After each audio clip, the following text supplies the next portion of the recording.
Hello guys, അപ്പോൾ കുറച്ച് ദിവസമായിട്ട് എനിക്ക് മൈലാഞ്ചി ഇടണമെന്ന് ആഗ്രഹം വന്നിട്ട്. അപ്പോൾ നേരത്തെയൊക്കെ നമ്മൾ ഇട്ടുകൊണ്ടിരിക്കുന്ന സിംഗ് മറ്റേ കൂട്ട് കോൺ മൈലാഞ്ചിയിലല്ലോ കൈ ഡിസൈൻ വരച്ചിരുന്നത്. പക്ഷേ ഇതങ്ങനെയല്ല, അരച്ച മൈലാഞ്ചിയുടെ ഭയങ്കര മോഹം. അപ്പോൾ വീടിൻ്റെ ഫ്രണ്ടിൽ തന്നെ ഉള്ളതുകൊണ്ട് അത് അങ്ങോട്ട് അരച്ചിടാമെന്ന് പറഞ്ഞു. അപ്പോൾ അതിനകത്ത് അരയ്ക്കുന്നതിന് മുമ്പ് കുറച്ച് തേയിലപ്പൊടിയും ഇട്ടാണ് നമ്മൾ അരയ്ക്കുന്നത്. അരകലില്ലാത്തതുകൊണ്ട് നമ്മൾ മിക്സിക്കകത്തിട്ടാണ് നമ്മൾ അരയ്ക്കുന്നത്.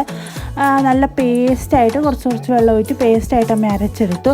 ഗൈസ്, അരച്ചെടുത്ത് കഴിഞ്ഞിട്ട് അതും വടിച്ച് അമ്മച്ചെടുത്തതാണ്. അപ്പം അമ്മച്ചിയുടെ കയ്യിൽ ചുമപ്പ് കണ്ടില്ലേ.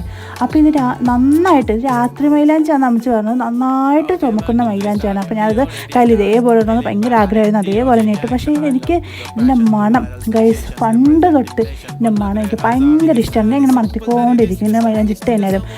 പക്ഷേ എന്നെ ഞെട്ടിച്ച് ഗൈസ്, എന്നാ ചുമപ്പ. ഇത് കഴിഞ്ഞിട്ട് നല്ല ചുമപ്പായിരുന്നു ഗൈസ്, നല്ല വെച്ചാൽ നല്ല ചുമപ്പ്. രാവിലെ എണീച്ച് നോക്കിയപ്പോൾ ഇതേപോലെ നല്ല ചുമന്നിരിക്കുന്നുണ്ട്. അപ്പോൾ ഇന്നത്തെ ഇത്രയൊക്കെ ഉള്ളൂ. നമ്മുടെ വീഡിയോ സബ്സ്ക്രൈബ് ചെയ്യുക.